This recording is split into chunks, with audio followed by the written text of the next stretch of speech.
mungkin menjadikan satu pertanda tanya besar di dalam kehidupan kita.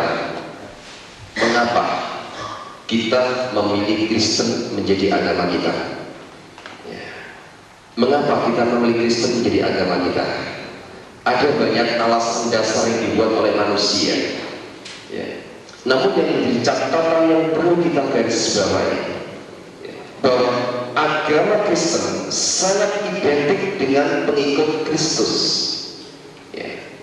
Dan semua manusia tahu, bukan saja orang Kristen, khususnya saudara-saudara kita di Bani Kedar, mereka tahu bahwa Yesus memiliki jalan yang lurus. Yesus memiliki jalan yang lurus, sehingga kekristenan kita ketika keluar dari rumah, kita sudah dipantau oleh mereka. Ucapan kita, tutur bahasa kita, langkah kita, pola pemikiran kita, semua apa yang kita kerjakan selalu dipantau oleh keberadaan kita, oleh kehidupan orang-orang Islam. Lantas bagaimanakah peran kita sendiri di tengah-tengah masyarakat? Yang setelah saya lihat saat ini adalah keterbalikan. Gereja sudah dari diskotik, itu sudah banyak. Sungguh sesuatu yang sangat memprihatinkan ketika saat ini banyak sekali gereja sudah menjadi diskotik. Ini sangat membahayakan sekali kalau gereja sudah menjadi diskotik. Namun saat ini ada satu pertanyaan di dalam hati kita bersama. Kalau sudah gereja dijadikan sebuah diskotik, lantas apa yang harus kita perbuat sebagai laskar-laskar Kristus? Sudahkah kita memiliki kekristenan yang benar? Kalau boleh saya tanya pada pagi hari ini, siapa di antara Bapak Ibu Saudara sekalian yang boleh duduk di tempat ruangan ini yang pagi ini ingin diberkati Tuhan? Acuh tangan. Jangan diturunkan dulu, karena saya tahu bahwa malaikat di surga akan mencatat. Jangan diturunkan dulu. Dan saya mau tanya, siapa yang pagi ini siap mati untuk Tuhan? Jangan diturunkan dulu. Semua akan didukung Tuhan, bahwa semua siap mati untuk Tuhan. Puji Tuhan. Turunkan. Setiap orang yang ingin diberkati oleh Tuhan, berarti dia juga siap mati untuk Tuhan. Banyak sekali orang mengatakan kekristenan di akhir zaman, siapa yang ingin diberkati oleh Tuhan, mereka semua acung tangan. Tapi ketika saya tanya, siapa yang ingin mati hari ini untuk Tuhan, semua turun tangan. Saya belum siap mati Pak untuk Tuhan, utangku di akhirat. Hidup saya masih ini dan itu Pak. Sehingga satu masalah yang paling terpenting saat ini adalah bagaimana kita bisa menyikapi kekristenan kita di tengah-tengah masyarakat. Bapak Ibu Saudara sekalian, agama ini merupakan suatu propaganda besar ditawarkan di muka bumi ini, khususnya Islam dan Kristen. Ini khususnya. Mengapa harus ada Islam dan Kristen? Mengapakah tidak ada Buddha, Hindu dan yang lainnya? Karena konteks Alkitab membawa Islam dan Kristen akan terus mengadakan satu persaingan. Tapi satu masalah yang terpenting, bahwa Yesus datang ke muka bumi ini bukan membawa agama. Kalau saudara kita di Islam menganggap bahwa keislamannya itu akan bisa menyelamatkan manusia masuk ke surga dengan kata-kata inna dina inda wahin Islam, bahwa tidak ada satupun agama yang diridhoi oleh Allah kecuali agama Islam. Apakah benar bahwa tidak ada satupun agama yang diridhoi oleh Allah kecuali Islam? Benar. Jadi saya katakan benar. Memang tidak ada satupun agama yang diridhoi oleh Allah kecuali Islam. Namun dalam tanda kutip, Allah siapakah yang meridhoi Islam itu sendiri? Allah yang kita sembah dengan Allah yang disembah oleh saudara kita di Bani Kedar, ini jelas berbeda. Jadi kalau ada kata-kata inna dina inda wahin Islam, itu benar. Memang Allah yang ada di bumi Arab meridhoi Islam sebagai agama baru. Perlu saya memberitahu bahwa Islam dengan Muslim itu berbeda. Tapi karena sudah menjadi budaya, orang-orang Islam ini disebut orang-orang Muslim. Sebab Islam ini identik dengan agama, tapi Muslim ini bukan sebuah agama. Muslim ini adalah pribadi sifat ketorekotan hati manusia, sifat tasawufnya hati manusia. Sebab kalau di Al-Quran dikatakan di sana, ya ayyuhalladzina amanu taqullaha haqqa tuqatih wa la tamutunna illa wa antum muslimun. Kata-kata inna dinna illa wal Islam dengan wa la tamutunna illa wa antum muslimun ini sudah berbeda. Ya. Kalau Islam ini agama, kalau Muslim ini bukan agama. Mulai dari zamannya Adam sampai turunnya Isa, ini semua Muslim.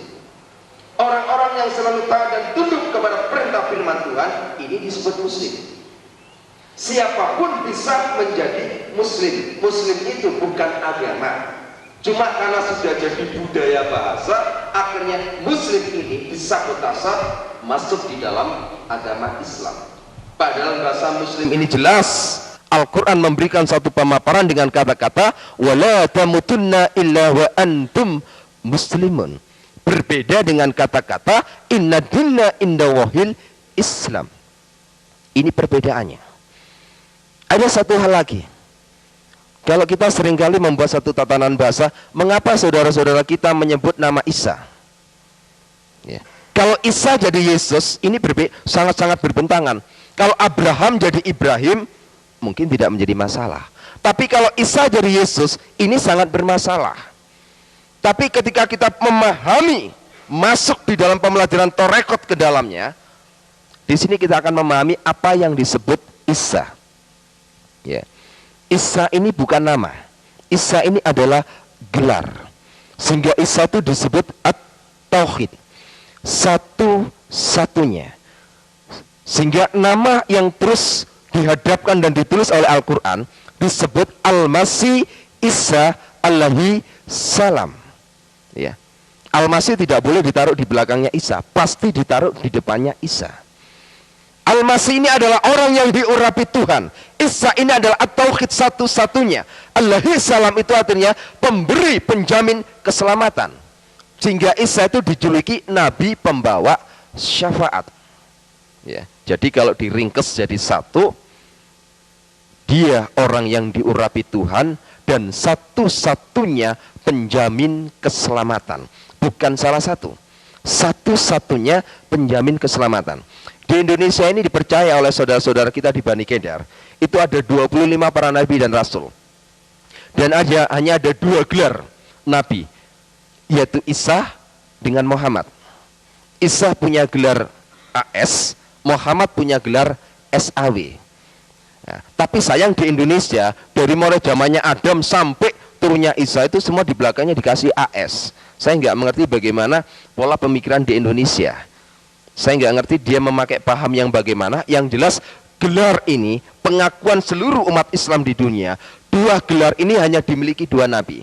Ya. AS ini artinya Alaihi salam, pemberi penjamin keselamatan. Sehingga Yesus diberikan gelar Asyukru, perhiasan syafaat, pemberi jaminan keselamatan itu sendiri. Muhammad itu diberikan gelar SAW, Sallallahu Alaihi Wasallam, artinya adalah peminta jaminan keselamatan. Ini perbedaannya. Sehingga Muhammad diberikan gelar Nabi pembawa salawat. Yang satu Nabi pembawa syafaat, yang satu Nabi pembawa salawat. Ya. Syafaat ini bergerak untuk memberikan doa kepada seluruh umat manusia. Salawat ini peminta doa bagi seluruh umat manusia. Ya. Setiap habis orang sholat wajib hukumnya baca salawat. Setiap orang habis ngaji wajib hukumnya baca salawat. Allahumma sholli ala sayyidina Muhammadin wa ala ali sayyidina Muhammad ku anfusakum wa alinkum nar. Ya Allah, selamatkanlah junjunganku Muhammad wa ala alihi, selamatkan juga sanak kadang keluarganya. Ya. Wa sahbihi, selamatkan juga para sahabatnya. Ya. Ku anfusakum wa alinkum naro, dari ancaman Allah yang berupa neraka. Jadi kita tinggal memilih, mau memilih nabi yang membawa syafaat atau mau memilih nabi yang membawa sholawat. Tinggal kita memilih. Dan kita menawarkan kepada umat manusia, bukan menawarkan agama. Agama tidak bisa menyelamatkan manusia, Tapi kita tawarkan, mau meneruskan, mengikuti teladan junjungan yang akan memberikan jaminan keselamatan itu sendiri, atau meminta jaminan keselamatan itu sendiri. Kita sendiri belum tentu selamat. Bagaimana kita bisa mendoakan sang pemimpin? Ya. Jadi hadirnya sholawat itu ada riwayatnya sendiri. Ketika Muhammad pada usia 61 tahun, Muhammad tidak bisa mendeteksi racun yang masuk di dalam tubuhnya. Ya. Karena Muhammad diracun oleh istrinya sendiri. Jadi yang meracuni Muhammad waktu itu adalah istrinya sendiri. Istri yang ke-17. Jadi istrinya Muhammad itu total semua 22. Istri yang ke-17 ini meracuni dia 2 tahun. Kata orang Jawa ini digawe kembang amben, mati gak mati, urip gak urip, mudune surat Yasin. Ya. Mudune surat Yasin. Kita melihat sekarang saudara-saudara kita, ketika mereka melihat orang sakit, orang lagi nazah, orang yang lagi sekarat, pasti diturunkan surat Yasin. Jadi surat Yasin dibaca, membuat satu pernyataan, lek mati lang mati yo, lek urip lang uripo. Waktu itu juga begitu, karena waktu dibacakan surat Yasin tidak sembuh, malah nazak tidak karu-karuan. Akhirnya Muhammad mengumpulkan seluruh keluarga dan para sahabatnya untuk memberikan doa keselamatan supaya segera hari itu juga nyawanya dicabut. Nah, setelah diturunkan bahasa sholawat ini dengan kata-kata Allahumma sholli ala Sayyidina Muhammadin wa ala ali Sayyidina Muhammad, baru Muhammad meninggal. Ini satu hal yang paling terpenting yang perlu kita garis bawahi supaya kita bisa memahami kekristenan yang kita bawa, agama yang kita bawa. Sebab kalau kita mempropagandakan bahwa agama kita ini paling benar, kita harus mempertanggungjawabkan kekristenan kita di tengah-tengah umat Islam. Ya. Kalau kita bisa melihat dalam Galatia 4, di sana jelas dikatakan ada 2 perempuan. Ya. Yang satu Hajar, yang satu Sarai. Harusnya ada 3 kan? Harusnya ada 3. Ada Sarai, ada Hajar, ada Keturah. Harusnya ada 3. Tapi di situ hanya ditulis 2. Dan Tuhan katakan 2 perempuan ini adalah perempuan ketentuan Allah. Ya. 2 perempuan ini adalah perempuan yang ditentukan. Yang satu dari perempuan merdeka, yang satu dari perempuan hamba.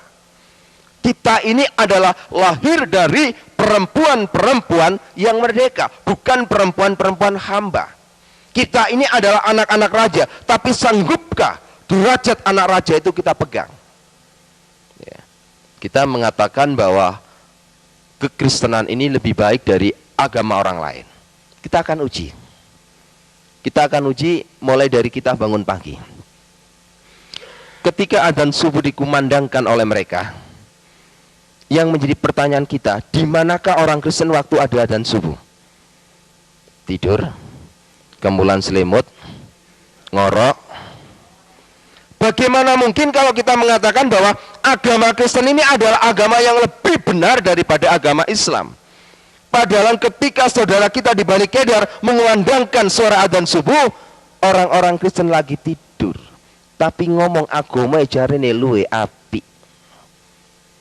Ketika saya tanya jawab dengan seseorang Kristen, jawabannya ringan. Betul, ini jawabannya plesetan, cuma ringan, cuma konyol.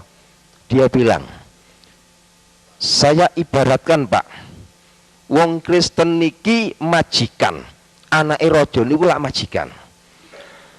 Tiang Islam niku kan anake hamba, pembantu. Sakniki lek injing-injing niku sing tangi dhisik niku majikane napa pembantune? Ini plesetan cuma konyol. Kan pasti pembantune Pak.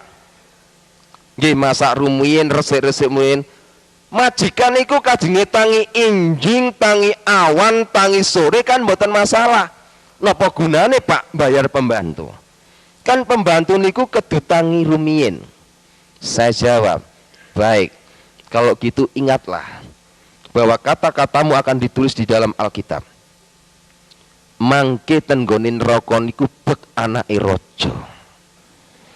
Sebab Tuhan mengatakan yang terdahulu menjadi yang terkemudian, yang terkemudian menjadi yang terdahulu. Yang bukan umatku akan aku sebut umatku. Nanti akan banyak orang-orang Bani Kedar satu persatu diambil oleh Tuhan. Diambil untuk dipersiapkan menjadi laskar Kristus. Tapi banyak orang-orang Kristen ketuk pintu, Tuhan bukakan pintu surga. Apa kata Matius 7 ayat 21-22? Aku tidak kenal kamu. Aku tidak kenal kamu. Enyah kamu iblis pembuat kejahatan. Padahal dia katakan, Tuhan, bukankah aku selama hidup di dunia ini berseru atas namamu, bernubuat demi namamu? Aku tidak kenal kamu. Karena kenapa? Ya ini akibat. Lek terus tiang Jawi niku napa sih?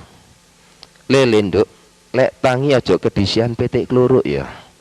Engko rezekimu dicocok petik. Ojo petik kluruk mbono adzan subuh wong Kristen tambah kupinge ditutupi. Gak wong-wong lapo kok bro-bro ae sih. Wena-ana wong turu ana wong bro-bro. Padahal subuh ini melambangkan bagaimana Yesus bangkit dari alam kubur. Di pagi-pagi buta Yesus sudah bangkit dari alam kubur. Sama tangga tendang Islam, nopo kok sholat subuh. Tiang Islam sholat subuh niku wonten rong perkara dasare. Kaping pisan, dasar yang diletakkan oleh orang Islam karena dia mengingat bagaimana Yesus Isa itu bangkit dari alam kubur, tepatnya itu pas subuh. Itu menurut iman keyakinan mereka. Kaping kali, tiang Islam niku nopo kok sholat subuh karena mereka yakin bahwa Yesus itu nanti akan datang ke muka bumi ini pada hari kiamat itu nanti tepat pada subuh. Dua masalah inilah yang membuat orang-orang Islam bangun dari tidurnya dan sujud menyembah di dalam sholat subuh. Lek tiang Islam niku saged menghargai kebangkitan Tuhan Yesus, saged keweden karena sing jenenge Isa alaihissalam niki makin dugi ten dinten kiamat pas subuh. Kenapa kita sebagai anak-anaknya jauh daripada semuanya itu? Bapak Ibu Saudara yang terkasih, ada satu masalah yang terpenting ketika saya ada di Medina sana. Ada satu hal yang terpenting bahwa orang-orang yang berangkat naik haji itu kalau pulang itu yang selalu dibawa adalah air zam-zam. Ya, itu sudah pasti air zam-zam itu nomor satu dibawa.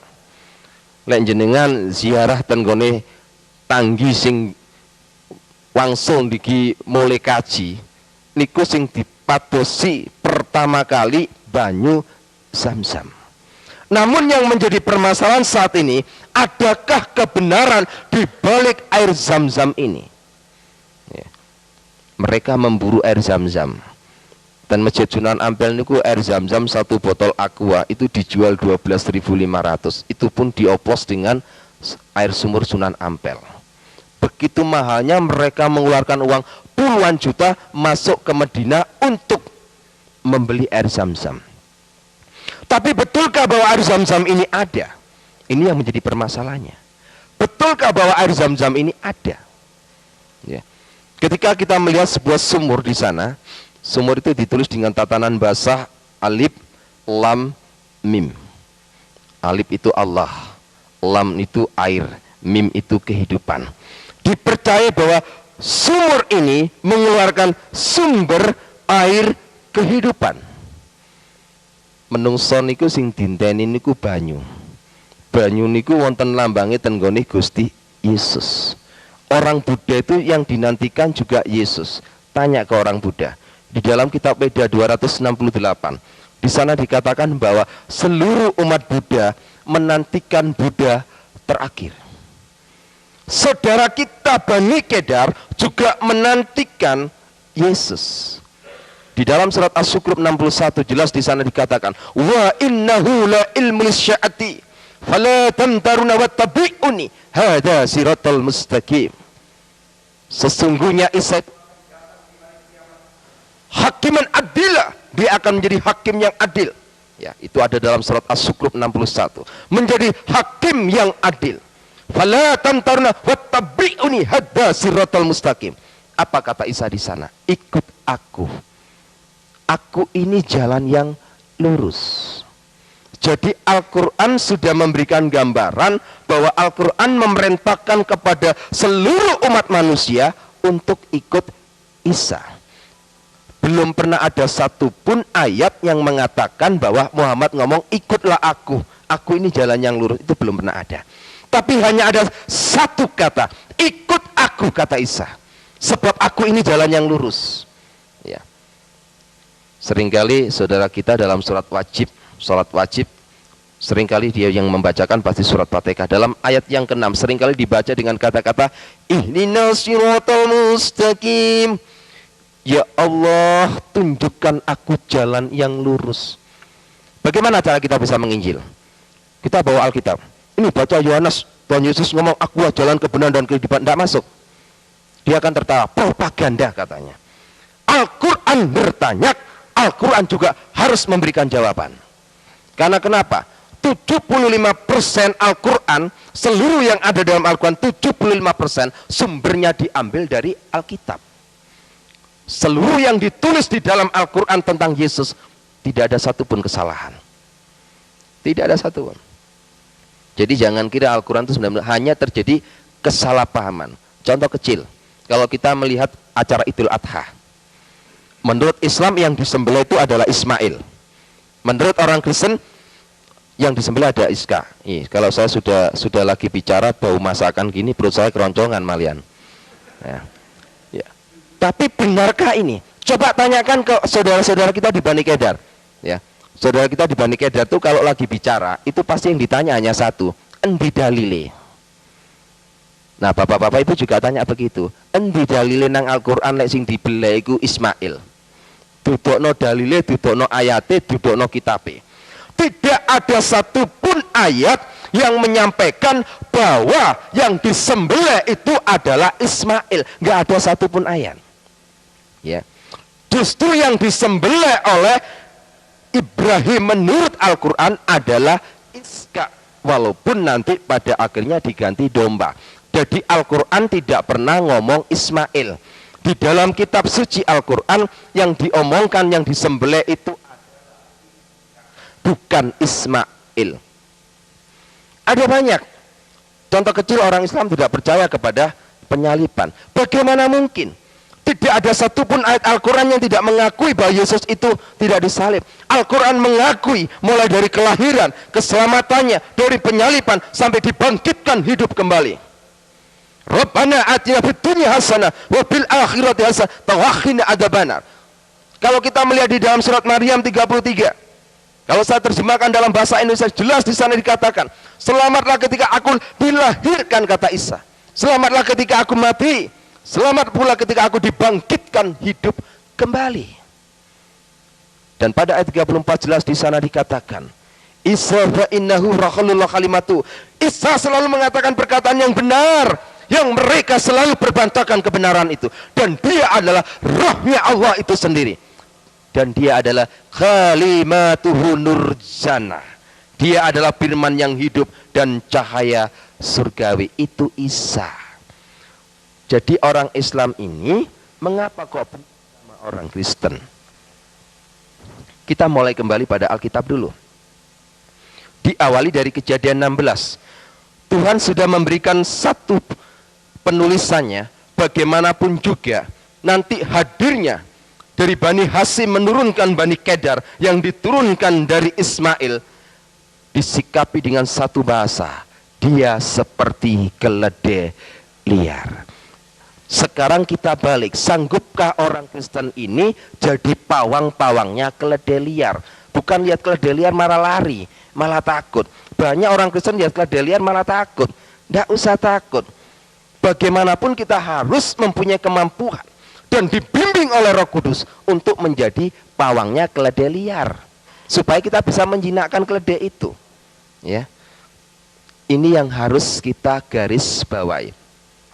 Setelah saya banyak hal, 3 tahun ketika saya di Afghanistan, ada banyak pembicaraan dari tokoh-tokoh Islam di sana. Kenapa orang Islam itu bisa benci sama orang Kristen? Satu, timbulnya roh iri hati. Tidak ada satupun ayat Al-Quran yang membicarakan bahwa umat Islam ini dijamin keselamatannya. Tidak ada satupun. Dan tidak ada satupun mengatakan bahwa bangsa Arab ini adalah umat pilihan yang diberkati oleh Tuhan. Ini enggak ada. Mereka iri. Mereka bertanya, untuk apa aku percaya kepada Al-Quran? Kalau Al-Quran ternyata membicarakan agamanya orang lain, membicarakan umat orang lain, membicarakan junjungan lain. Hal sesuatu yang enggak masuk akal. Muhammad ditulis di Al-Quran itu cuma 2%. Yesus ditulis di Al-Quran 75%. Sesuatu yang aneh. Harusnya itu Yesus ditulis 2%, Muhammad ditulis 75%. Ini keterbalikannya. Sehingga banyak orang Islam mulai berpikir, kenapa kok bisa begini? Dia terus cari. Dia kepingin tahu, diberkatilah ala Abraham, ala Yakub, ala Iska, dan harus ditambah ala Ismail. Al-Quran tidak pernah menemukan dan menulis satu ayat pun tentang diberkatilah ala Ismail. Selalu dikatakan diberkatilah ala Abraham, ala Iska, dan ala Yakub. Di manakah Ismail? Mereka protes. Mereka protes, kenapa Tuhan ini nggak adil? Sangat-sangat tidak adil. Di mana letak Ismail? Kalau kita mau kembalikan kepada Alkitab, Al-Quran ini merespon dengan kejujurannya. Kenapa? Karena Ismail menurut Alkitab memang tidak pernah ada berkat. Ya, berkat yang dicurahkan Tuhan kepada Ismail dikarenakan satu hal, permintaan dari bapaknya. Kalau bapaknya tidak minta berkat kepada Tuhan untuk dicurahkan kepada Ismail, Tuhan nggak akan memberkati Ismail. Jadi Tuhan memberkati, menganugerahkan kepada Ismail karena permohonan Ibrahim. Sehingga Al-Quran tidak pernah, mereka mulai bingung. Kenapa? Dari kecemburuan inilah akhirnya mereka membuat satu hal yang sangat paten. Al-Quran tidak boleh dibahasakan. Al-Quran harus dibahasakan sesuai dengan bahasa aslinya. Apa yang terjadi di Indonesia? Terjadilah sebuah tatanan bahasa Iqra, tata cara membaca Al-Quran. Baca tok itu sudah ibadah, baca tok itu sudah dapat pahala. Di akhir zaman wong Kristen melok-melokan Iqra, Alkitab cuma dipocot tok, ora dilakoni. Kalau menurut orang Islam baca Al-Quran ini dapat pahala dan ibadah. Menurut keyakinan orang membaca Alkitab ini bukan ibadah, ini bukanlah pahala. Sebab apa? Moco gak dilakoni ya percuma. Ya, banyak kan salah tafsir jemaat kepada pendeta. Pagi kita baca satu pasal, ya sudah dibaca satu pasal, mari ditutup sudah selesai. Enggak ubahnya kan seperti mereka Iqra. Dan ketika sumur yang ada di sana itu disebut sumur alif lam mim. Coba periksa nanti di Al-Quran. Tidak ada satupun ahli penterjemah yang berani mengatakan ini. Nggak ada. Nggak ada. Dan air sumur yang masuk ke Masjidil Haram itu tempat untuk orang-orang air berwudu. Ya, itu di pagar betis. Jadi sumur itu tidak boleh dilihat oleh satupun juga. Jadi orang-orang yang berangkat naik haji itu hanya lihat dari luar pagar betis. Sebagai mitos dia percaya bahwa sumur itu mengeluarkan sumber air kehidupan yang disebut air Zam-Zam. Yang boleh masuk ke sumur itu melihat, yang boleh masuk di dalamnya Ka'bah itu hanya ada dua turunan, Habaib dengan Syekh. Ulama besar pun tidak akan boleh masuk kalau tidak mempunyai gelar Habaib. Ya, Habaib ini merupakan silsilah turunan. Ya, orang yang disebut Habaib itu bukan sekedar orang Arab bisa disebut Habaib, tidak semua orang Arab bisa disebut Habaib. Jadi Habaib ini memang ada silsilah.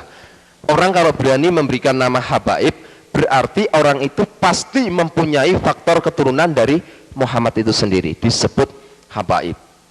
Kebetulan kami sendiri dari keluarga Habaib, jadi kami mendapat izin respon positif untuk melihat sumur itu selama saya ada 4 tahun di sana. Apa yang terjadi? Jadi di sumur yang besar itu, di dalam sumur itu nggak ada airnya, kosong, kering. Yang menjadi pertanyaan kita saat ini, lantas yang dibawa orang-orang yang pulang naik haji ini apa? Ya, padahal dia yakin diambil dari sumur ini, padahal sumur ini kosong. Ternyata dari dam yang besar ini disuling oleh orang-orang Arab. Ya, disuling untuk dijadikan air Zam-Zam. Jadi sebenarnya yang dibawa oleh orang-orang pulang dari Mekah masuk ke Indonesia ini bukan air Zam-Zam yang ada di dalam sumur ini, tapi yang benar adalah air Zam-Zam made in PDAM Arabia. Jadi memang itu air PDAM, bukan air Zam-Zam yang ada dalam sumur ini. Sesuatu hal yang sangat mengerikan, tapi mereka begitu percayanya, yakin. Karena kenapa? Manusia ini sangat membutuhkan sumber air kehidupan. berapapun nilai harganya dia beli. Kita harus berbangga jadi orang Kristen, karena kita mempunyai Allah sumber air kehidupan gratis. Tapi banyak orang Kristen tidak mau dikasih gratis, banyak tidak mau. Ya, banyak sekali tidak mau. Ya, saya pernah diundang di sebuah gereja. Saya ketika menyoroti, saya hanya memberikan satu perumpamaan. Tadi ada beberapa jemaat itu tersinggung ketika persembahan saya sampaikan ketika persembahan dikilikan, saya bilang, setiap persembahan di depan saudara, tangan saudara tidak memasukkan, berarti Anda sudah menolak sumber air kehidupan itu sendiri. Nah, menolak sumber air kehidupan itu sendiri, padahal gratis. Saudara kita di Islam berapa puluh juta untuk naik ke Mekah, yang dibutuhkan cuma satu, air Zam-Zam. Ya. Orang-orang yang berangkat ke Mekah itu sebenarnya tidak lebih dari sebuah ziarah dan tur saja. Ya. Setelah itu dia putar Ka'bah, 7 kali keliling Ka'bah. Dia putar. Kalau bapak-bapak ibu-ibu lagi ke sana, kalau melihat orang-orang di sana, itu kalau kita duduk termenung, saya pernah sama teman-teman saya, beberapa santri di sana, duduk termenung sambil berpikir. Ketika orang-orang itu putari Ka'bah, lempar batu zumbro, itu mulai saya berpikir, pikiran saya hanya satu, kenapa permainan anak kecil ini dibawa ke sini? Coba anak kecil itu kan sebenarnya muter-muter, habis muter keliling Ka'bah, 7 kali keliling, setiap orang mencium Hajar Aswad, rebutan ngambung Hajar Aswad itu rebutan. Hajar Aswad itu dihuni dari 8.888 jin, yang dikepalai satu jin yang namanya Huda Al-Fitri. Ngambung jin rebutan. Bojone gak tahu diambung, jin diambungin nang kono. Harus gak lumayan lah wong-wonge. Ngambung jin itu loh rebutan. Ya ini kan mulai pikiran manusia ini perlu diperiksakan ke psikiater. Jin diambung rebutan. Loh betul, orang mencium Hajar Aswad itu tidak semua orang naik haji bisa. Rebutan itu Hajar Aswad ya. Habis mencium Hajar Aswad, berangkat beberapa kilo, ambil batu. Nah ini kan bulinannya arek cilik nih. Ambil batu, di situ ada batu besar. Di sini ada tembok sedikit pemisah, di sini ada batu kerikil, zumbro. Batu kecil dia batu gede. Kayak. Jadi dia melempari terus batu-batu itu dianggap. Jadi dia melempar, disebut pelemparan batu zumbro. Mulai hati saya bertanya, ketika orang-orang itu percaya bahwa setiap pagi batu zumbro kerikil itu ada di situ lagi, dan tanyalah orang itu pada juru kunci, apa jawabnya orang-orang di sana?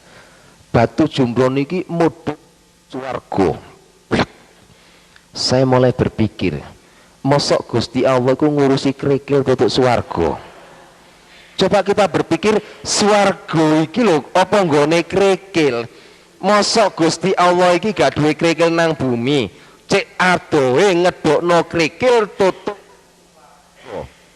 Ini hal yang gak lazim. Padahal apa? Setiap hari itu dibuat lempar habis. Tapi setiap malam batu yang dilemparkan sana dibawa juru kunci lagi, dimasukkan sini lagi. Ya, perputaran.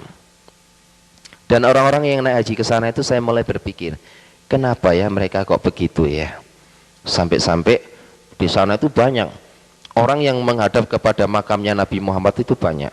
Ada yang minta pesugihan, ada yang minta supaya tokonya laris, ada yang minta proyeknya bisa berhasil, ada yang minta nomor togel. Banyak hal di sana. Iya, banyak hal. Sampai-sampai ada seorang, sebab masalah di sana itu banyak tengkulak-tengkulak pedagang-pedagang yang gaya menipu.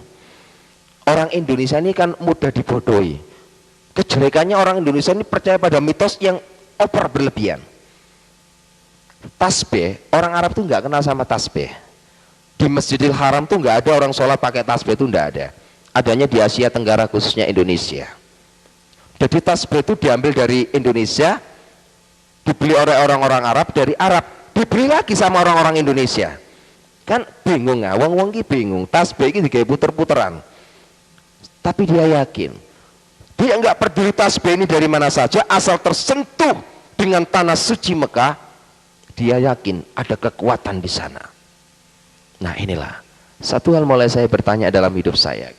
Sumur ini saja sudah membohongi umat manusia.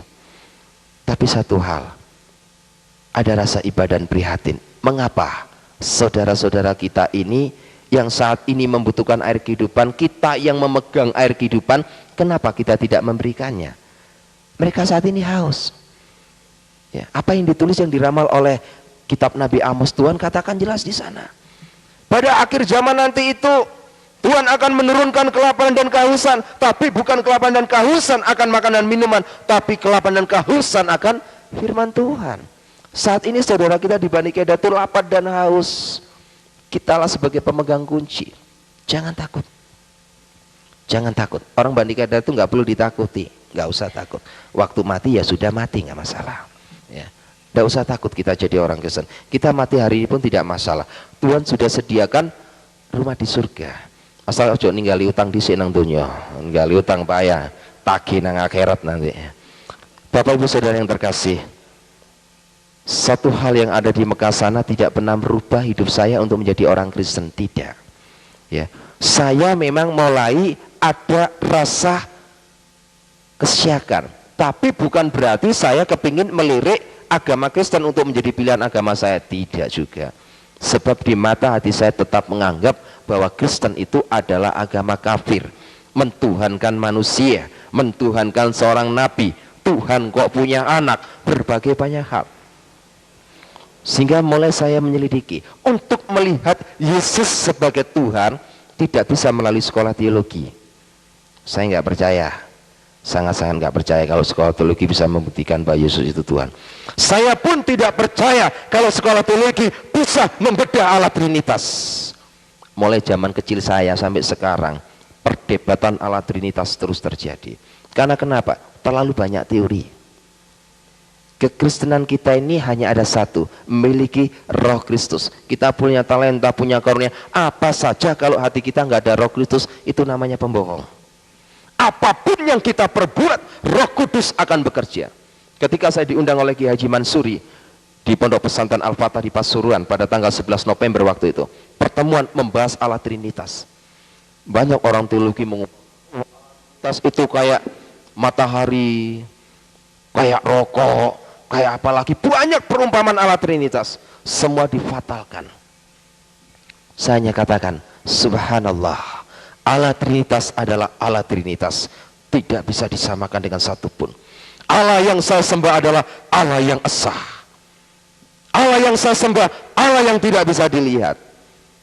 Sampai sekarang anak saya Nur Saida itu, anak saya yang pertama, ya, dia anak pertama yang baru masuk di sekolah SMA Negeri 5 Surabaya, itu barusan masuk Kristen, tapi dia sudah memenangkan banyak jiwa teman-temannya.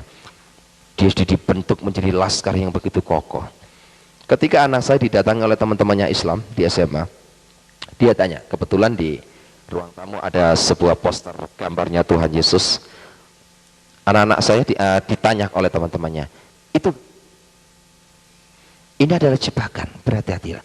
Kalau kita sampai orang Islam bertanya kepada kita, itu gambarnya siapa? Kita akan jawab, itu gambarnya Tuhan Yesus. Jangan salahkan kalau orang Islam ngomong bahwa kita ini orang kafir. Ya, berhati-hatilah. Itu gambarnya Tuhan Yesus. Loh, Tuhan kok bisa digambar? Kan logis ya, sangat logika. Masa Tuhan bisa digambar? Jadi harus kita melihat satu ruang lingkup di mana kita berbicara. Kalau kepada saudara kita di Bani Kedar, jangan sekali-kali bilang itu adalah gambar Tuhan Yesus.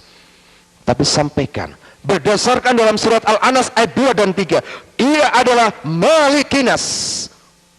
Yesus iku rojoni menungso. Dia adalah Ilahinas. Ilahi menungso ilahi.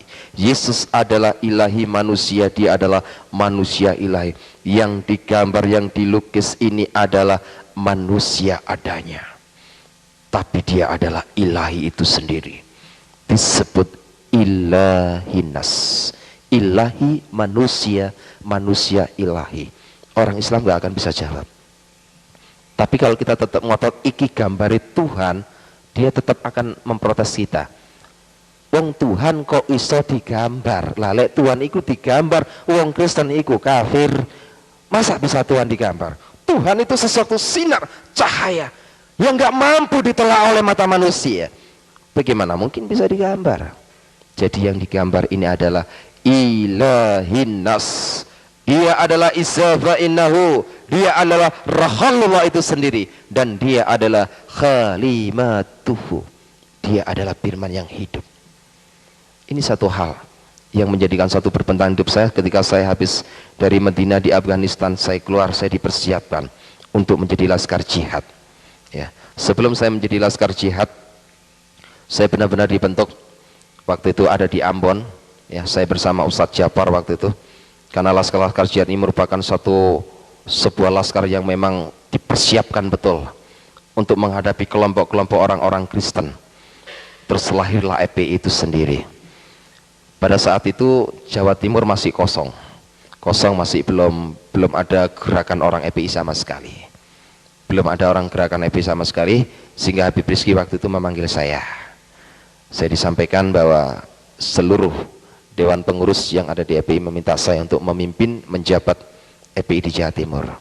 Karena tugas EPI harus dicerahkan kepada orang yang punya gelar habaib. Kalau nggak ada embel-embelnya habaib, tidak boleh. Akhirnya saya pimpin. Karena pemimpin EPI harus mempunyai banyak kriteria. Salah satunya tidak pernah kenal kompromi. Tidak pernah kenal kompromi sama sekali. Bengis, licik, picik. Itu sudah saya program. Pada tanggal 10 Januari pada tahun 2004 ketika saya diangkat menjadi ketua EPI di Jawa Timur ini, saya sudah persiapkan begitu detailnya. Tugas saya hanya satu, hancurkan kelompok kristenisasi di Indonesia. Dan saya akan hadapi setiap gerakan-gerakan orang-orang Kristen di Indonesia. Siapapun juga dia, saya akan hadapi. Dan rencana jahat saya ini sudah mulai saya timbulkan program untuk membuat satu kekacauan, untuk membuat satu pengeboman, untuk membuat satu ini dan itu. Saya meminta data pada kasus tahun 96 di Surabaya, saya sudah berikan data lengkap. Dan saya sudah punya nama daftar nama-nama gereja yang sudah saya persiapkan untuk saya sikat habis. Saya sudah siapkan, rapatkan barisan, saya siap kontak di Sukun. Kebetulan markas saya ada di Malang, di Sukun, ya, 500 meter dari Sekolah Alkitab Nusantara. Itu markas besar saya, sampai sekarang tetap berdiri teguh. Mereka setiap hari Kamis kumpul, selalu pakai jubah, pakai celana 3/4. Banyak itu dalam kepimpinan saya, sekarang dipimpin oleh Ustadz Tusnul, ya. Satu kepimpinan saya persiapkan. Tapi apa yang terjadi? 2004 adalah tahun persiapan saya untuk menghancurkan orang-orang Kristen. Saya nggak mengerti mengapa saya benci kepada orang Kristen. Saya tidak mengerti. Hanya saya ditanamkan oleh guru saya bahwa orang Kristen itu kafir. Walan terdoa angkal Yahudi wala Nasoro. Hatta tatabiya milatam. Wong Yahudi ku nggak ubah kalau babi. Wong Kristen itu nggak ubah seperti anjing. Dia adalah haram. Penanaman itu tertanam dalam hati saya, sehingga saya katakan orang Kristen ini memang orang pembuat kerusuhan. Kebencian saya semakin mendalam. Saya persiapkan betul.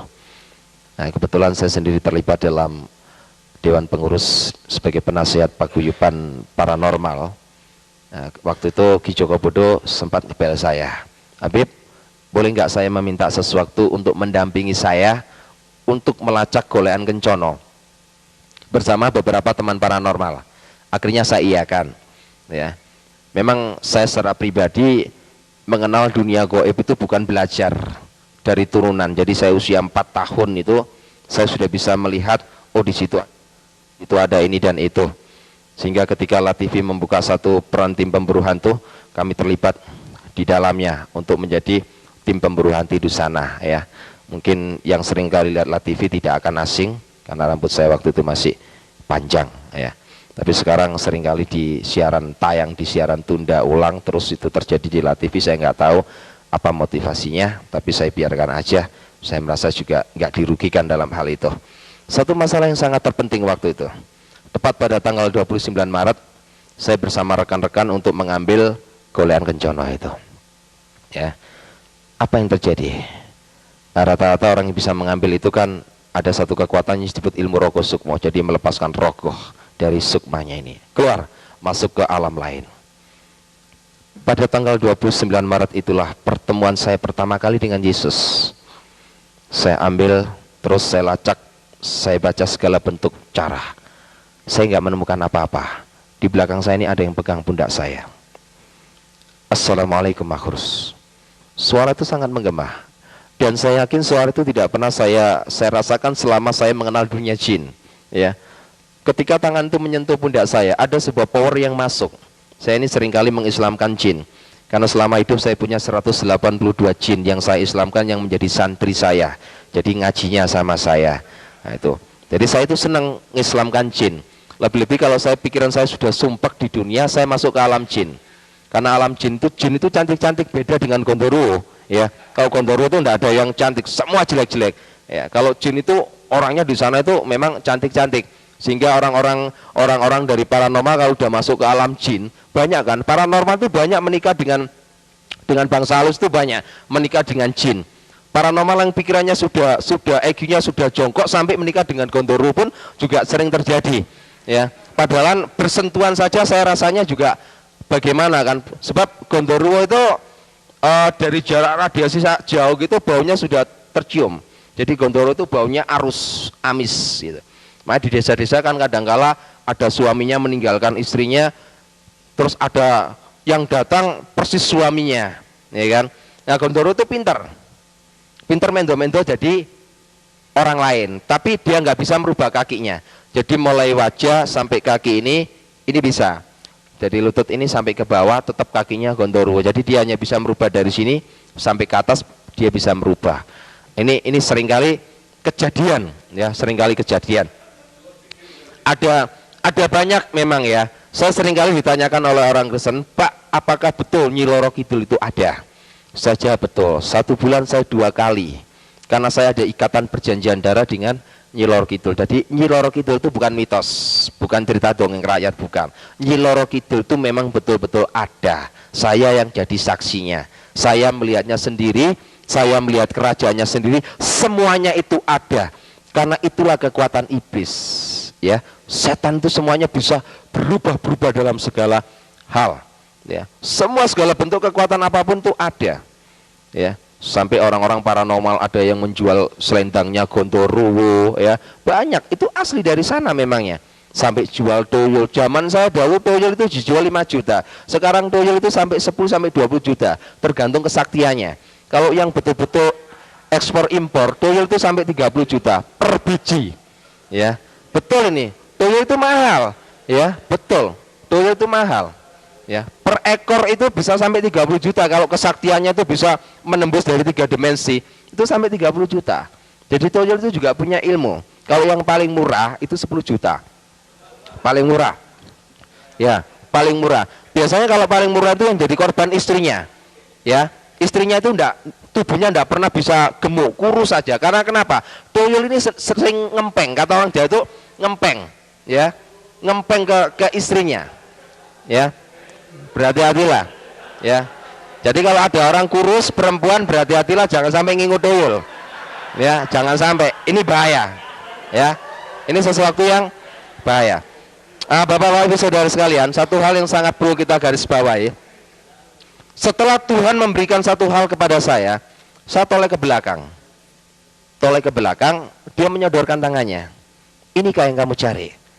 Sebelum saya masuk ke alam gaib, itu yang namanya golean kencono itu sudah diseket, gambarnya seperti demikian. Tapi di tangan orang itu saya tidak melihat gambar seperti golean kencono, persis seperti roti.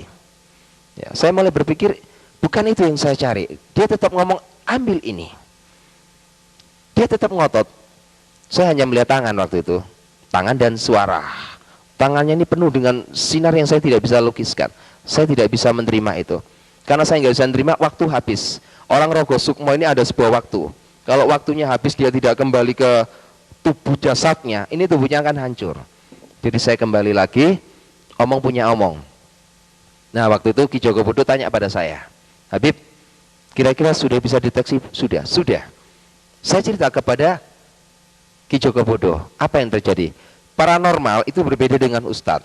Ya, kalau paranormal itu juga bukan orang Islam. Kayak Ki Joko Budo itu bukan orang Islam. Jadi sholat juga enggak, megang Al-Quran juga enggak. Karena kenapa?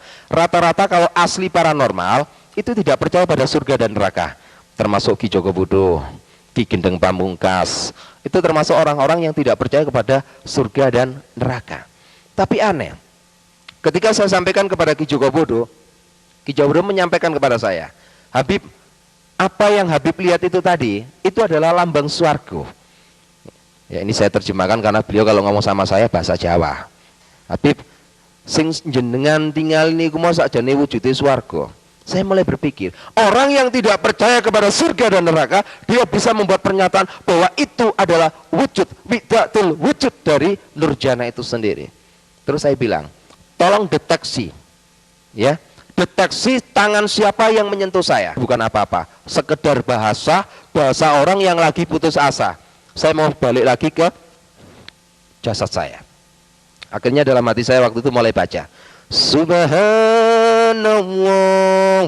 Terus saya baca Walhamdulillah. Saya terus membacakannya. Subhanallah, maha suci Engkau ya Allah. Aneh, tak pocono surat jin mendatangkan kekuatan itu gak teko-teko. Tapi ketika saya baca Subhanallah, maha suci Engkau ya Allah, dia datang. Ini mulai jadi perhitungan saya.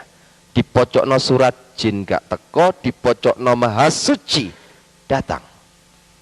Ketika datang saya dalam kondisi tertundung. Saya merasakan datang tuh biasanya memang orang-orang ahli gaib itu merasakan ada kekuatan angin besar, itu dia rasakan, itu datang. Nah ketika datang, dia langsung katakan satu hal kepada saya. Tanpa tedeng aleng-aleng, dia langsung sampaikan satu kata kepada saya. Ya ayyuhalladzina amanu tubilole tobatana suha. Hai makrus, bertobatlah kamu. Sesungguh-sungguhnya engkau bertobat kepada aku. Saya tanya, siapa kamu? Saya dalam keadaan kontak batin. Dia nggak mau memberitahu saya. Dia sodorkan tangannya persis seperti pertemuan pertama di belakang saya. Dia sodorkan tangannya. Ambil ini. Saya mulai bingung. Kenapa saya harus suruh mengambil ini? Saya tetap ngotot, siapa kamu? Saya hanya menyampaikan kalau saya mau ambil jimat itu, kalau engkau menyebutkan siapa nama kamu. Tetap tidak mau menyebutkan namanya. Akhirnya saya terpaksa harus mengambil benda dari tangan orang itu. Yang di atas tangan itu adalah roti. Ketika saya ambil, apa yang terjadi? Roti itu hilang dari tangan saya, masuk dalam seluruh organ tubuh saya. Ada hal yang sangat aneh, saya merasa 43 tahun saya pikul beban berat. Ketika saya ambil roti dari tangan itu, beban berat ini hilang. 43 tahun saya pikul beban itu, hari itu juga lepas begitu saja. Saya mulai merasakan begitu indahnya. Kalau saya boleh pinjam bahasanya orang Jawa, setelah saya ambil jimat itu, ada kekuatan yang luar biasa. Pikulan ini hilang, beban ini hilang. Saya merasakan ada sebuah kedamaian yang tidak pernah saya miliki selama hidup. Sebab kedamaian dan kebahagiaan selama 43 tahun itu adalah sebuah kedamaian yang hampa, semu, palsu. Tapi setelah saya menerima jimat itu, saya merasa ada satu kekuatan yang Masya Allah, luar biasa. Akhirnya saya tanya, siapa kamu? Baru dia katakan kepada saya.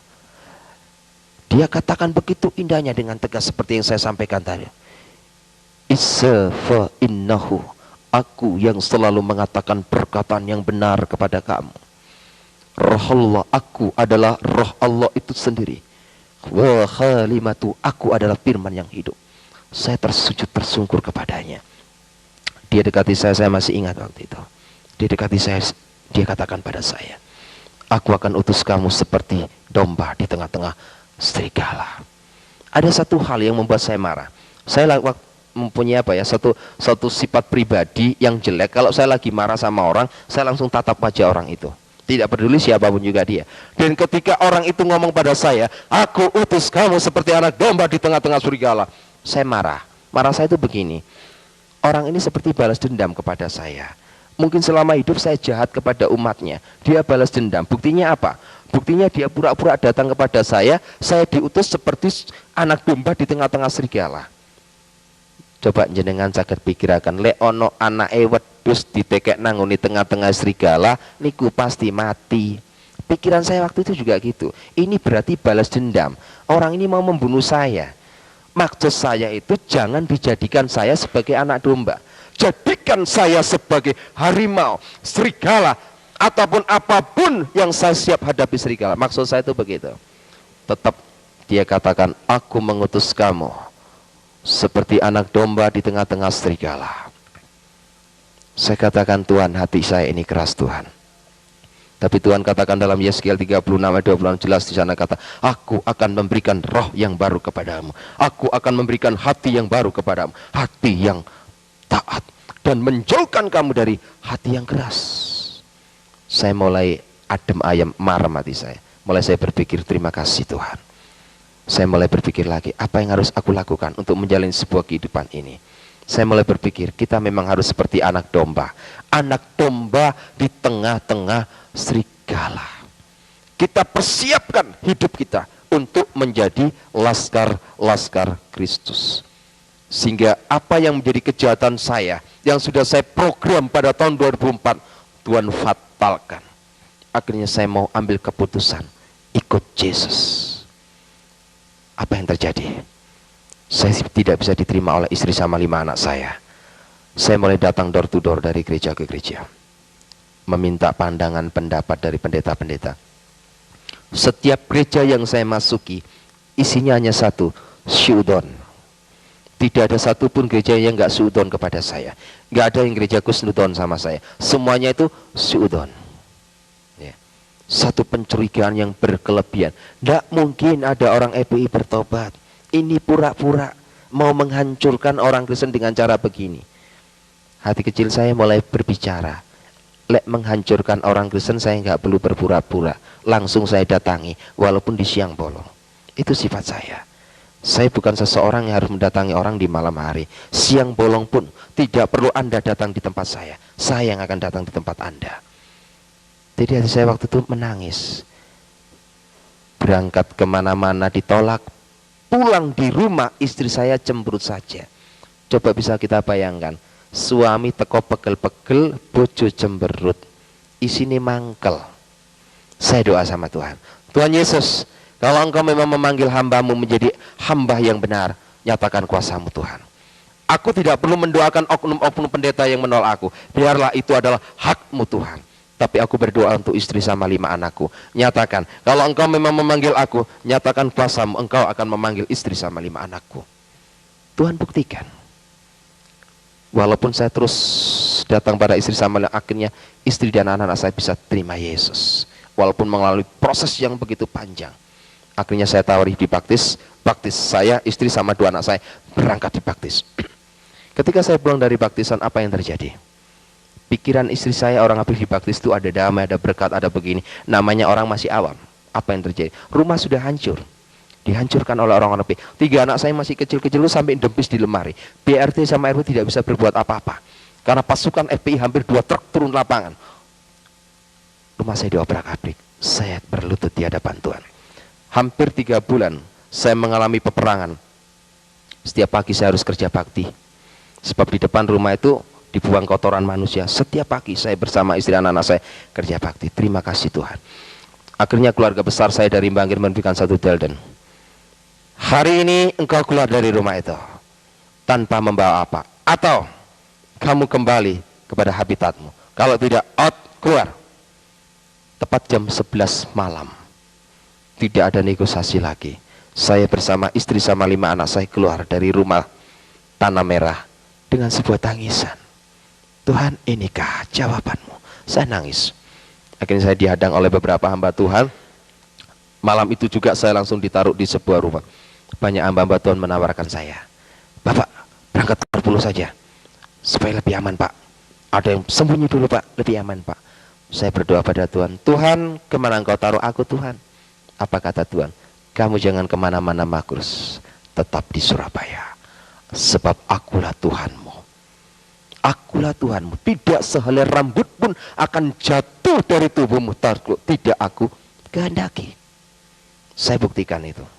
Setelah saya pindah dari Tanah Merah ke Sidoyoso, saya jalani hidup bersama istri sama. Walaupun terus intimidasi, teror terus terjadi. Tapi apa yang saya lakukan? Saya mulai berkembang, merapatkan barisan dengan salah satu organisasi, ya, bukan organisasi gereja ini, sebuah paguyuban. Saya buka satu pemuritan Islamologi di sana. Jaring jiwa. Mulai dari Rungkut Mapan Tengah, saya buka di Wiyung, saya buka lagi di Margomulyo. Ya, yang terakhir ini saya buka di Margomulyo, sungguh luar biasa. Karena dari 57 karyawan yang ada di situ, tidak ada satupun orang Jawa, semua orang Madura. 3 orang bertobat, yang lainnya masih mau mendengar. Ini sudah rasa cukup. Saya lebarkan sayap sampai ke Jombang. Dan tugas saya sekarang melayani dia. Walaupun sekarang saya menghadapi intimid, tekanan apapun. Lantas bagaimana peran kita melihat kenyataan yang terjadi saat ini? Jangan takut. Awal pertama perjanjian baru dibuka dengan kata-kata jangan takut. Apapun yang dibuat oleh Amrosi Imam Samudra dibenarkan menurut hukum Alkitab. Karena apapun yang dibuat oleh Amrosi Imam Samudra, Abu Bakar Basir, dan semua orang-orangnya, ini sudah diramal. Kalau kita kembali pada Yohanes 16 ayat 2, jelas di sana dikatakan, kamu akan dikucilkan. Dan setiap orang yang membunuh kamu menganggap dirinya berbakti kepada Allahnya. Ngerampok, membunuh, ngebom, ini dianggap berbakti kepada Allahnya. Membunuh berteriak Allahu Akbar, ngebom tetap berteriak Allahu Akbar. Ini sudah ditulis dalam Yohanes 16 ayat 2. Tapi ada satu masalah Tuhan Yesus pesankan, ada domba dari kandang lain yang harus aku tuntun juga. Ini permasalahannya. Haruskah kita membenci? Tidak. Apapun yang mereka berbuat, tidak ada kebencian dalam hati kita. Ada domba dari kandang lain yang harus aku tuntun juga. Bahasa harus aku tuntun juga, ini sekarang diamanatkan kepada kita sebagai anak-anaknya. Untuk meneruskan kata-kata harus aku tuntun juga. Domba dari kandang lain, berarti di luar orang-orang Kristen. Itu bisa Buddha, itu bisa Hindu, bisa Konghucu, bisa juga orang-orang Islam sendiri. Ini adalah tugas kita, mengemban tugas amanat agung Tuhan Yesus Kristus. Yang jelas bagaimana saat ini kita bisa mengantisipasi situasi orang-orang FPI. Peran apa yang harus dia lakukan? Peran FPI hanya satu, mendirikan dan menegakkan syariat Islam di Indonesia ini. Sebab dianggapnya orang-orang NU sudah tidak punya kemampuan. Ya, di Indonesia ini mayoritas orang NU. Cuma orang NU ini tidak sempurna di dalam Islam. Ya, itu memang benar. Kenapa tidak sempurna? Karena orang NU ini menggabungkan antara Islam dan Jawa. Ya, Islam dan Jawa, tidak murni Al-Qur'an semuanya. Tapi kelompok Habib Rizki, Abu Bakar Basir, semua orang-orang ini memang memakai satu faham Al-Qur'an murni. Jadi menegakkan negara syariat Islam dengan hadirnya Laskar Jihad, ya, dengan hadirnya MI yang dipimpin oleh Abu Bakar Basir, dengan hadirnya FPI yang dipimpin oleh Habib Rizki.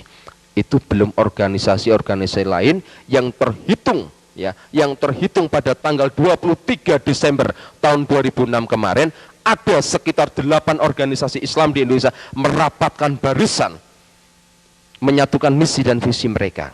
Dan di antara organisasi ini tidak ada NU dan Muhammadiyah. Organisasi ini sudah merapatkan barisan. Sekarang tinggal kita. Kita sudah paham bagaimana peran mereka. Kita pun juga harus merapatkan barisan. Rapatkan barisan. Gempur dengan doa dan puasa. Siapkan laskar-laskar Kristus. Asal jangan takut. Ya, 2 hari ini saya kucing-kucingan. Keluar rumah kayak ada perasaan takut gini. Kucing-kucingan. Sampai istri saya, anak-anak saya menghadapi satu tekanan. Setiap saya keluar dari rumahnya saya katakan, ikhlaskan saya. Kalau memang nyawa saya harus jadi taruhannya, tidak peduli. Mati pun hari ini asal jangan mati menjadi penjahat. Mati karena pikul salib, martir untuk Tuhan, itu tidak menjadi masalah. Ada saat dan waktunya itu semua terjadi. Bapak Ibu Saudara sekalian, dari sinilah bagaimana kita bisa mengantisipasi situasi dan kondisi negara kita yang sudah terpuruk ini. Saat ini adalah tugas-tugas kita. Saya sangat prihatin akan gerakan gereja-gereja di Indonesia ini yang secara jujur saya katakan perkembangannya sangat minus, ya. Sehingga ketika 2 SK Menteri diturunkan itu alhamdulillah, karena hadirnya 2 SK Menteri ini dapat membuat introspeksi oknum-oknum pendeta yang harus mereka tingkatkan dalam pola berpikir. Jangan bangun gereja kalau nggak punya jemaat. Bangun gereja kalau jemaat tiwas terjadi fitnah. Fitnahnya apa? Antar pendeta menjelekan. Di Surabaya itu banyak gereja-gereja dibangun. Setiap pendeta berbicara, ayo kita berdoa bersama-sama, imani supaya malaikat Tuhan kursi-kursi yang kosong ini kita imani, supaya minggu depan kursi yang kosong bisa diisi. Bagaimana bisa diisi kalau dia nggak mau menginjil?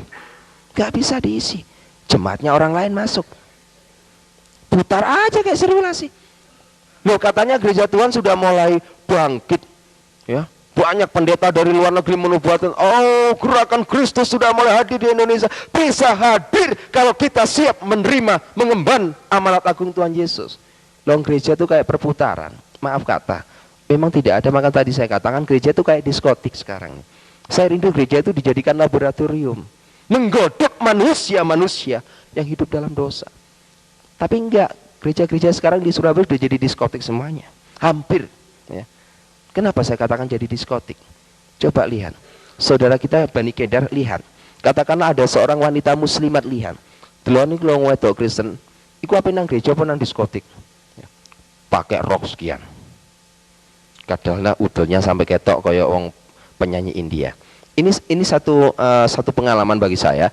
Ketika saya baru bertobat, saya duduk di sebelah seorang wanita. Di sini ada beberapa hamba Tuhan. Nah, kebetulan waktu hening, firman Tuhan dibacakan. Nah, kebetulan yang duduk ini banyak perempuannya. Tanpa saya sadari, saya toleh ke sebelah saya. Saya punya mata ya, saya pasti noleh ke sebelah. Masya Allah. Jadi ketika dia duduk, ini roknya sampai sekian. Jadi dalam keadaan hening, saya keluar kata-kata, hening, gereja hening, satu suara dengar, Subhanallah, saya bilang. Jadi ketika noleh saya katakan, Subhanallah. Semua orang gereja dengar, mengarahkan kepada saya.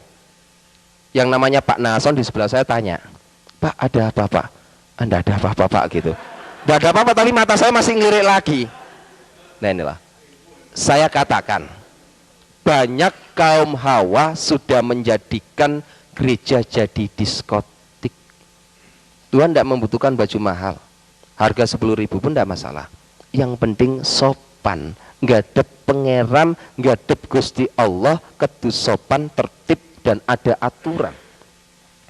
Enggak, sekarang ini waduh, pakai you can see, rambutnya disemir, wis elek disemir tambah elek pisan. Ya kan? Ya kan disorot sama orang-orang Islam ini, disorot. Karuane wong luar negeri penyanyi rong ganteng-ganteng, wong Indonesia akeh sing elek disemir, wis malah gak karu-karuan. Kita ini cobalah tampil beda boleh, tapi setidak-tidaknya lah bercermin. Oh, kulitku ki kaya ngene ya gak usah disemir lah. Ya kan? Kadang kala ada yang anting-antingan tindian, gelangan. Loh, ini gereja. Ini bukan diskotik. Saya pernah khotbah gitu, habis gitu seorang gembala ini menyampaikan kepada diaken-diakennya supaya tidak mengundang saya lagi. Karena kenapa? Iki lewat makhluk iki diundang nangin bawa balik jemaatku entek buyar. Mangan apa aku? Enggak apa-apa. Saya katakan hamba Tuhan harus belajar seperti Gideon. Enggak usah akeh jemaat. Ya, coba Gideon, 300 saya cukup siap bertempur. Banyak-banyak juga enggak ada hasilnya. Halal perpuluhan, tapi gak barokah dari orang Islam. Gak barokah. Barang halal belum tentu barokah loh. Banyak aja yang terima perpuluhan itu karena apa? Jemaahnya banyak. Gak barokah. Tiwas gegeran air rumah tangganya apa? Mangan barang sing gak barokah. Didik cuma barokah. Ya, ini hal yang Tuhan minta dalam kehidupan kita. Ya, ini saya mohon maaf kepada Bapak Pendeta maupun Bapak Gembala. Ini saya ndak nyinggung, ini kejadian di Surabaya memang terjadi seperti begitu. Jadi saya cerita apa adanya. Saya ndak nyelekan pendeta, ndak. Saya pengen menyampaikan, ya, kalau kita jadi pendeta, ya, jadilah pendeta Daud. Saya itu pengen begitu. Kalau pendeta Daud itu enak, sadar kita ini manusia nggak lepas dari kesalahan, kekurangan, tapi konsekuen. Salah, cepat ambil keputusan, cepat bertobat. Nah begitu. Tapi enggak, akhir zaman ini banyak pendeta kayak Saul, salah ngeyel, ya kan? Ini lambangnya. Karena kenapa?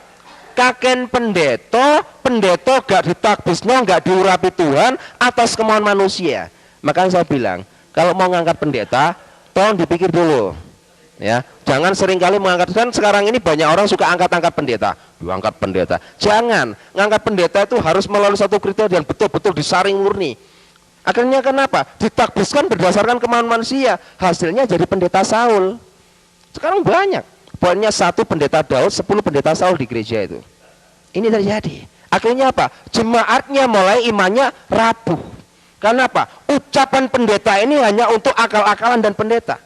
Ya. Ucapan kita ini berarti sabdo pandito ratu.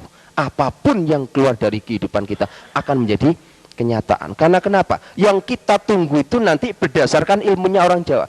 Engko deloken mudhun nanggone zaman akhir iku Ratu Adil sing jenenge Heru Cokro. Heru Cokro ini maksudnya sing nggawa banyu kauripan. Siapakah dia?